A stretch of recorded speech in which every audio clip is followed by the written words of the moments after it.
Hello, doctor. I'm not feeling well. Hello, what's the problem? I have a headache and fever How long have you been sick? for 3 days. Do you have a cough? Yes, a little. Okay, let me check you. Your temperature is high. Is that serious? No, don't worry. You just need rest and medicine. What medicine should I take? Take this medicine twice a day. Thank you, doctor. You're welcome. Get well soon. Alright, barumsi keenya kan arraa kun immoo maal irratti xiyyeeffata akkuma agartan waa'ee dhibamaa fi doktoraatii wal qabataa jechuudha. Yeroo hospitaala deenu yookiin kilinika wayii deenu akkamitti wallaansa argannaa kan jedhu irratti xiyyeeffata.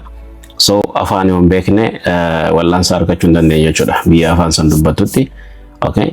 Wantoota hamma asiin wantoota yookiin immoo conversation amma waliin ilaale kan akka fakkaatu muraasa takka yoo hin beekne okay dhibee keenya simachuu hin dandeenyu akkasuma dawaallee argachuu hin dandeenyu jechuudha. So waliin gabbuunee kan ilaallu ta'a hanga xumura viidiyoo kanatti dhufaan turaadha. Jalqaba irratti maal jenne amma ani akka patientii yookiin immoo nama dhukkubsateettiin dhufa jechuudha. Hospitaalaan jira. Imagine yaadaan achi jirra jechuudha. Okay, doktoratti ol seennee jira. Doktorri taa'u jira. Okay, sanbooda hello jettaani doktoraan. Hello doctor. I'm not feeling well. Akkasii dhukkubu itti himta. Na dhukkubaa jira yookiin immoo haalli kiyya sirrii hin jiru, natti tolaa hin jiru, karaa adda addaatiin himuu fi dandeessa jechuudha. I'm not feeling well jennaan gahaadha jechuudha. Miirri gaariin natti dhagaamaa hin jiru. Okay, na dhukkubaa jechuudha gara biraatiin. Okay, sanbooda doktorri maal nu jechuu danda'a? Inni hello nun jedha sanbooda what is the problem? Maali rakkoon maali dhibeen kee? Siin jechuu isaati jechuudha. Akkas jechuu danda'a jechuudha doktorri tokko yeroo akkasi dhukkubu itti himte. Sanbooda maaltu itti aana? Atiitu haasawaa deebisaa mire. Maal jettaani? I have a headache.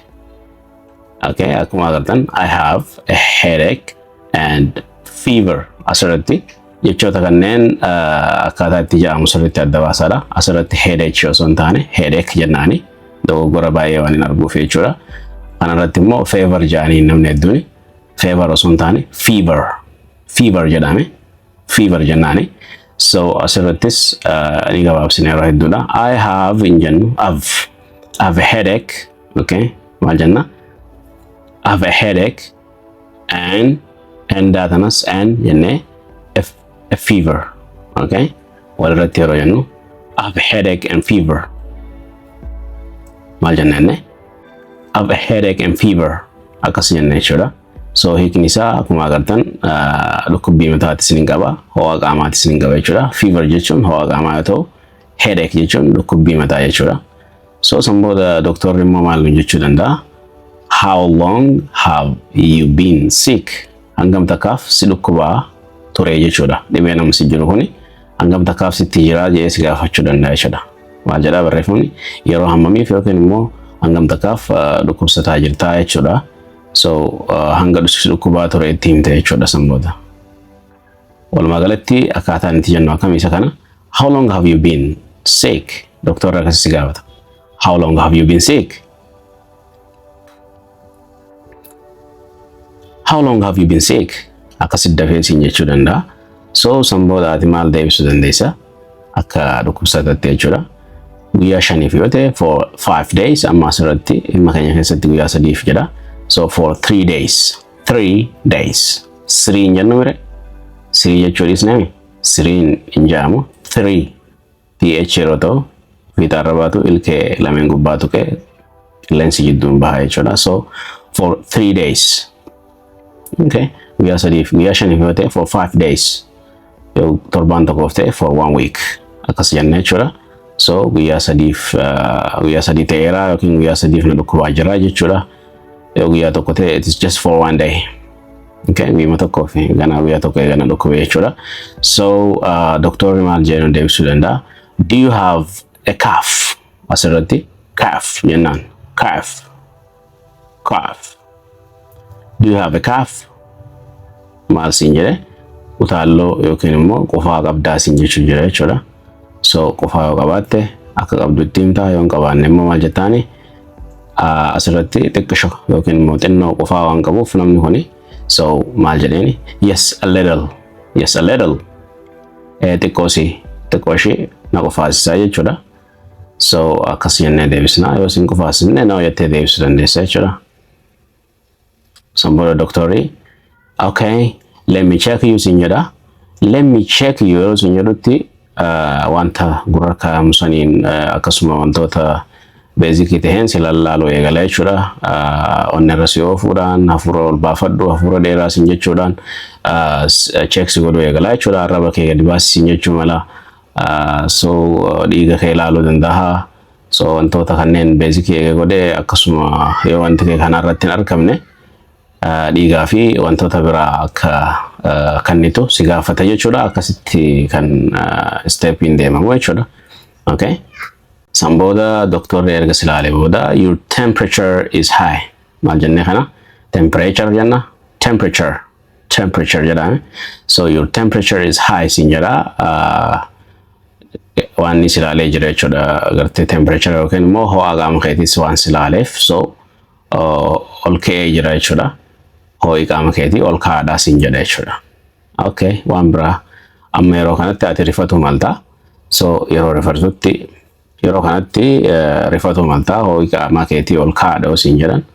So doktora irraa yoo dhageesse is that serious doctor? Is that serious?